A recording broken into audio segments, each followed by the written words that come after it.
दोस्तों, आंध्र प्रदेश के विशाखापट्टनम स्थित doctor D Y. Rajasekhara Reddy cricket stadium में भारतीय बल्लेबाज शिवम दुबे ने ऐसा आतंक मचाया कि सिर्फ 15 गेंदों में अर्धशतक लगाकर न्यूजीलैंड के तेज गेंदबाजों की ऐसी धज्जियां उड़ाई कि पाकिस्तान के दिग्गज क्रिकेटर शोएब अख्तर से लेकर इंजमाम उल हक, वसीम अकरम और शाहिद अफरीदी तक शिवम दुबे के इस प्रचंड रूप को देखकर दंग रह गए हैं। इन दिग्गजों ने शिवम दुबे की तबाड़तोड़ बल्लेबाजी को लेकर क्या कहा? दोस्तों, इन सभी चौंकाने वाले बयानों का पूरा सच हम आपको इसी वीडियो में बताने वाले हैं।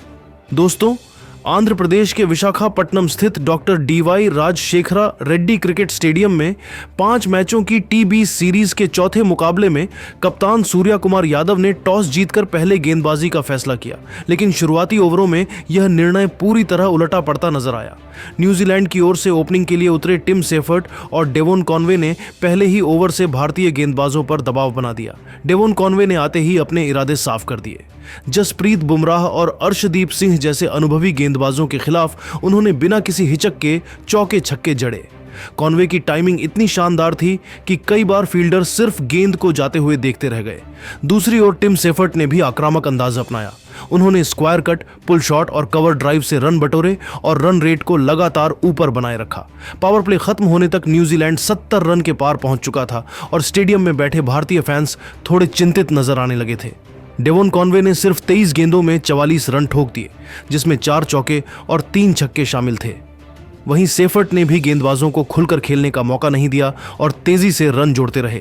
8 ओवर के भीतर न्यूजीलैंड 100 रन के आंकड़े को छू चुका था और ऐसा लग रहा था कि यह स्कोर 220 से भी ऊपर जा सकता है।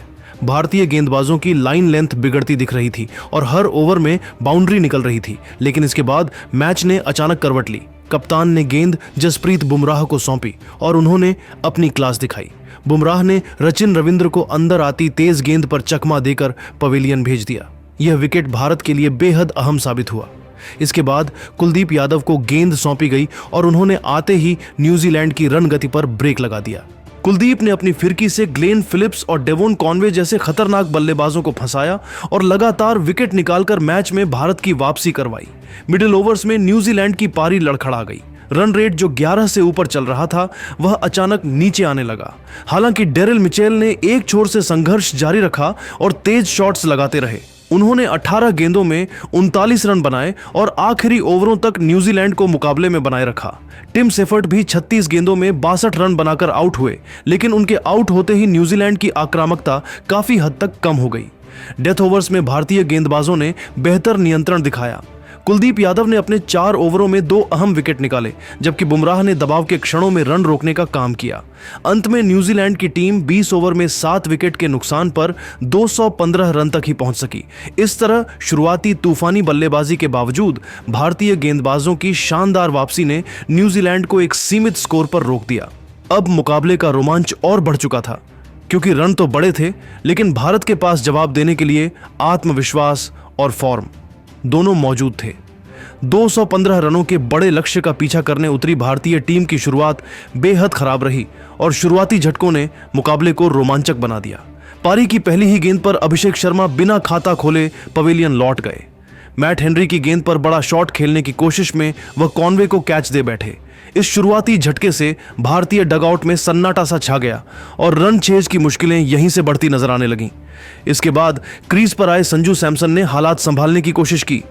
उन्होंने शुरुआत में संयम दिखाया और फिर कुछ आकर्षक शॉट्स खेले। संजू ने 15 गेंदों में 24 रन बनाए, जिसमें 3 चौके और 1 छक्का शामिल था। उन्होंने रन गति को बनाए रखने की कोशिश की, लेकिन मिचेल सेंटनर की गेंद पर बड़ा शॉट खेलने के प्रयास में वह आउट हो गए। पावर प्ले के अंदर 2 विकेट गिरने से भारत दबाव में आ गया था। कप्तान सूर्या कुमार यादव से बड़ी पारी की उम्मीद थी, लेकिन वह भी ज्यादा देर टिक नहीं पाए। सूर्या ने कुछ गेंदें खेली और 1-2 अच्छे शॉट्स लगाए, लेकिन जैकब डफी की गेंद पर चूक गए। वह सिर्फ 8 रन बनाकर आउट हो गए। 3 बड़े विकेट जल्दी गिरने से भारत का स्कोर लड़खड़ा गया और लक्ष्य और भी कठिन नजर आने लगा। इसके बाद रिंकू सिंह ने एक छोर संभालने की कोशिश की। रिंकू ने हालात को समझते हुए जिम्मेदारी से बल्लेबाजी की और गेंदबाजों पर दबाव बनाने के लिए गैप्स में शॉट्स खेले।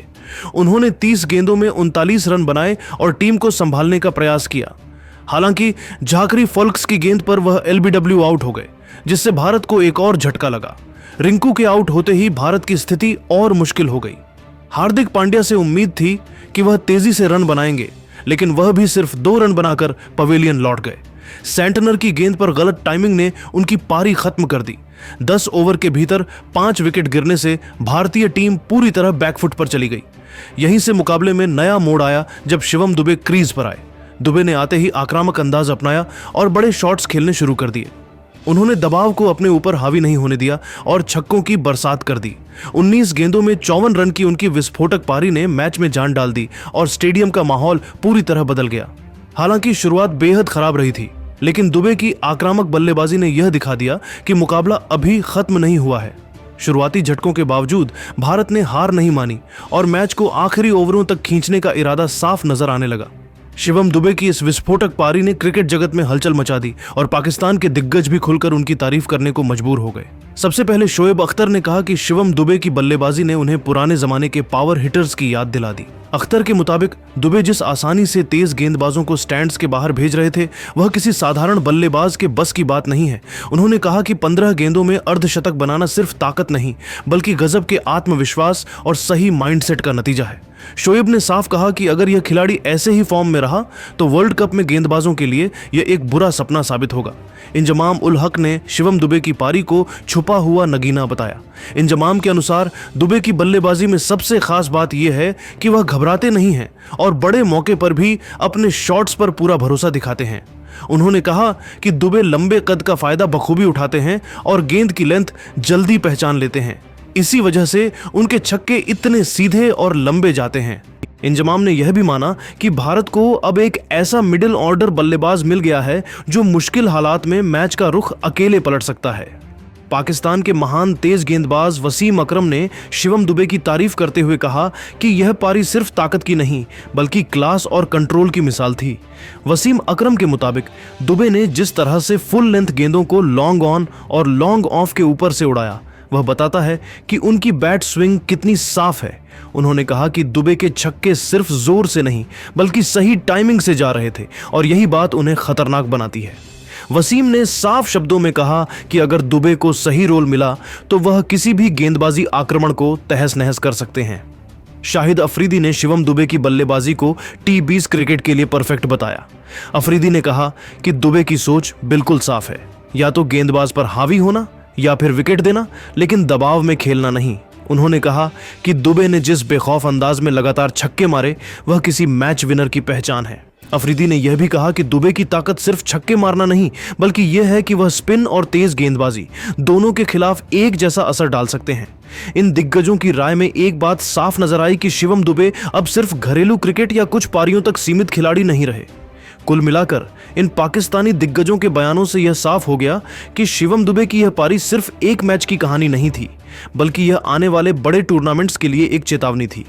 जिस तरह से दुबे ने छक्कों की बरसात की, तेज गेंदबाजों की लाइन लेंथ बिगाड़ी और दबाव में भी आक्रामकता बनाए रखी, उसने यह साबित कर दिया कि यह नगीना अब छुपा नहीं रहा। अब सवाल सिर्फ इतना है कि अगर यही शिवम दुबे वर्ल्ड कप में उतर गए तो गेंदबाजों के लिए उन्हें रोकना कितना मुश्किल होगा। ऐसे हालात में खिलाड़ी और ज्यादा दबाव में आ जाता है। सूर्या का मानना था कि मैदान पर संयम और संवाद सबसे ज्यादा जरूरी होता है। इसके बाद सूर्या कुमार यादव ने भारत की बल्लेबाजी की शुरुआत को भी हार का बड़ा कारण बताया। हमारे शुरुआती विकेट बिल्कुल नहीं गिरने चाहिए थे। अगर शुरुआत मजबूत होती तो दबाव गेंदबाजों पर जाता, हमारे ऊपर नहीं। उन्होंने साफ कहा कि अगर अभिषेक शर्मा और संजू सैमसन टीम को अच्छी शुरुआत दिलाते तो शायद मुकाबला भारत के पक्ष